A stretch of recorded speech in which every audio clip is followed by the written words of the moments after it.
अस्सलाम वालेकुम नाज़रीन, आज जिन मौज़ूआत पर मैं आपसे बात करना चाह रहा हूँ उसमें सबसे पहले ये है कि आपके इल्म में है ऑडियो तहकीकाती कमीशन बना था चंद दिन पहले। आपने देखा कि ऑडियो तहकीकाती कमीशन जो कि जस्टिस काजी फाइज ईसा साहब की सरबराही में बना, उसके अंदर इस्लामाबाद हाई कोर्ट के चीफ जस्टिस और बलोचिस्तान हाई कोर्ट के चीफ जस्टिस भी उस तहकीकाती कमीशन के मेंबर हैं। उन्होंने बाकायदा तमाम लोगों को नोटिस जारी किए जिनका ऑडियो लीक के अंदर मुख्तलिफ ऑडियोज के अंदर कोई भी वास्ता था। जैसे उसके अंदर इमरान खान थे, उसके अंदर आपने देखा आबद जुबैरी थे, उसके अंदर परवेज लाई थे, उसके अंदर बहुत सारे, इवन साकब निसार साहब थे, उनका बरखुदार नजम साकब और बहुत सारे लोग। अब वो जो नोटिस जारी हुए हैं, इससे पहले भी मैं बताता चलूं कि उस कमीशन को भी चैलेंज कर दिया था इमरान खान ने सुप्रीम कोर्ट में। अब जो उसके अंदर नोटिस जारी हुए, बुलावा जिसे कहते हैं कि आओ भाई अब आके अपना मौकफ पेश करो, उन नोटिस को आबद जुबैरी साहब ने चैलेंज कर दिया जो कि सुप्रीम कोर्ट बार एसोसिएशन के सदर हैं। और इससे भी खास बात जो है वो ये है कि आबद जुबैरी साहब ने जो कानूनी नुक्ता उठाया है वो बड़ी अहमियत का है। वो ये नुक्ता है कि क्या प्राइवेट लोग जो हैं उनकी ऑडियो लीक की जा सकती, यानी उन्होंने कहा कि नहीं की जा सकती। दैट्स वाई वो नोटिस भी खत्म होना चाहिए। और अगर बुनियादी तौर पर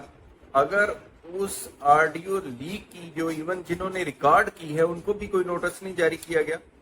और अगली बात ये कि अगर उनका ऑडियो रिकॉर्ड करना ही गैर कानूनी है तो फिर उसके ऊपर तहकीकात कैसी,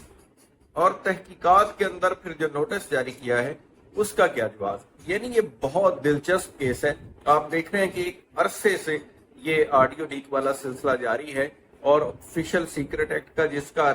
लिया जाता है सहारा, उसके अंदर ये है कि कोई सरकारी ऑफिसर हो तो उसके लिए अगर उसकी टेपिंग करनी है तो जरूरी है कि आप वजारत दाखिला से इजाजत लें, अदालत से इजाजत लें, उसके बाद उसकी टेपिंग की जा सकती है। और जो प्राइवेट लोग हैं उनकी टेपिंग का तो कोई तस्वर ही नहीं है, ना किसी तरह का कोई जवाब है। तो लिहाजा ये अहम नुकता सुप्रीम कोर्ट के अंदर आ गया है जिसके ऊपर चीफ जस्टिस साहब पाकिस्तान ने 5 रुकनी बेंच बनाया। अब ये 5 रुकनी बेंच जो है वो तमाम इसके कानूनी पहलुओं का जायजा लेगा कि उस नोटिस की क्या अहमियत है, जिन्होंने रिकॉर्डिंग की वो लीगल थी या इलीगल थी। अगर ये सारे नुक्ते तय हो जाएंगे तो उसके बाद ये इसकी प्रोसीडिंग जो है subject to decision of this case होगी। जो तहकीकाती कमीशन ने प्रोसीडिंग करनी है उसका तभी कोई इफेक्टिवनेस होगी या उसका कोई असर होगा अगर वो गैर कानूनी, उसका वजूद गैर कानूनी कमीशन का करार नहीं पाता। अगर काजी फाइज ईसा साहब को इब्तदाई मरहले पे ही रोक दिया जाता है तो फिर उसकी आगे तहकीकात जो हैं वो शायद ना हो सकेंगी। अब दूसरी तरफ हम बात करते हैं कि जो 9 मई के वाकयात हुए उसके अंदर जो फैसलाबाद के अंदर हमला हुआ था उसमें एक शख्सियत अली साई साहब जो हैं जिनका नाम आ रहा है वो Lahore high court chief justice साहब के दामाद हैं और उनका नाम भी उन्हीं लोगों में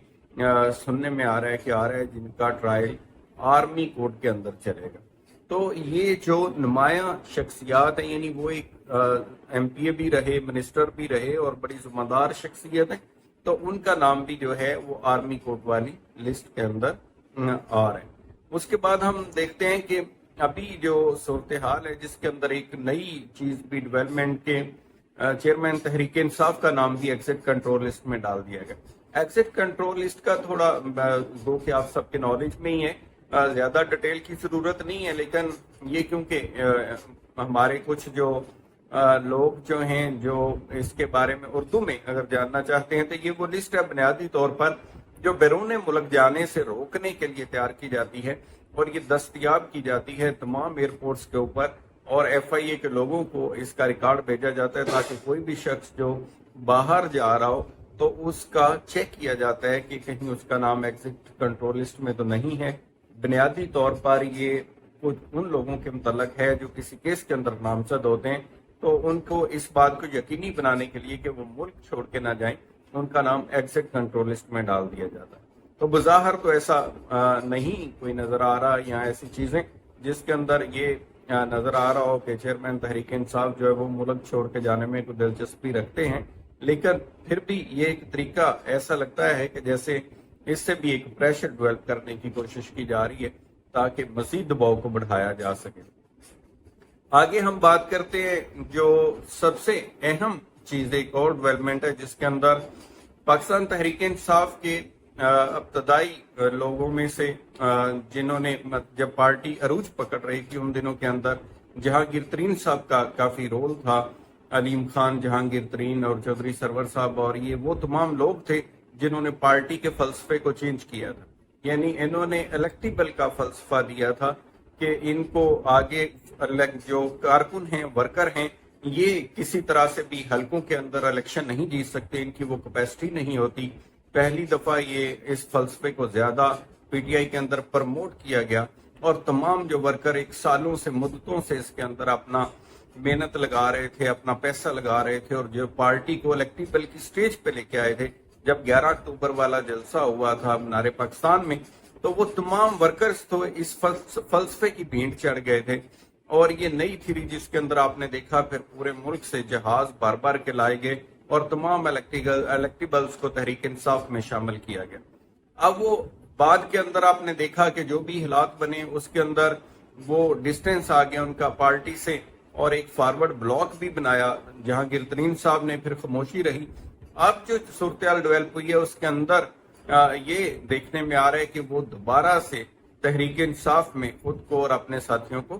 ایکٹیو کرنا چاہ رہے ہیں، اور دوسری طرف یہ بھی خبریں عام ہیں میڈیا میں کہ وہ ایک نئی جماعت بھی بنانا چاہ رہے ہیں۔ اب یہ وقت فیصلہ کرے گا کہ وہ ان کا جو فارمولا الیکٹیبل کا تھا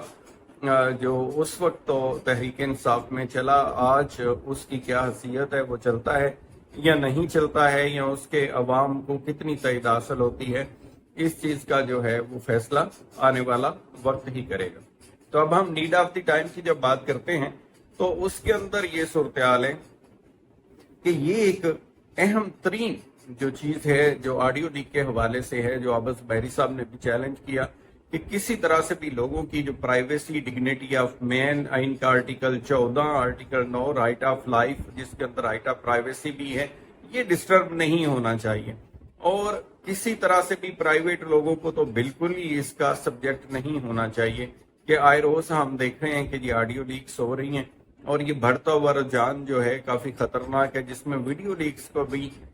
سوشل میڈیا پہ ڈالا جا رہا ہے۔ ہم نے دیکھا ماضی میں ایون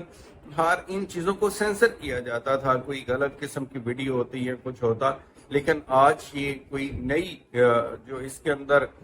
یہ چیزیں آ گئی ہیں جس کے اندر بڑے فخر کے ساتھ ان چیزوں کو میڈیا کے اوپر ڈال دیا جاتا ہے۔ تو اس میں بہتری کی ضرورت ہے، ہم سب کو اس چیز کو دیکھنا چاہیے، ہماری آنے والی نسل جو ہے ہم اس کو کس طرف لے کے جا رہے ہیں، یہ بڑی بھاری ذمہ داری ہے۔ تو اپنا خیال رکھیے گا، تھینک یو سو مچ، خدا حافظ۔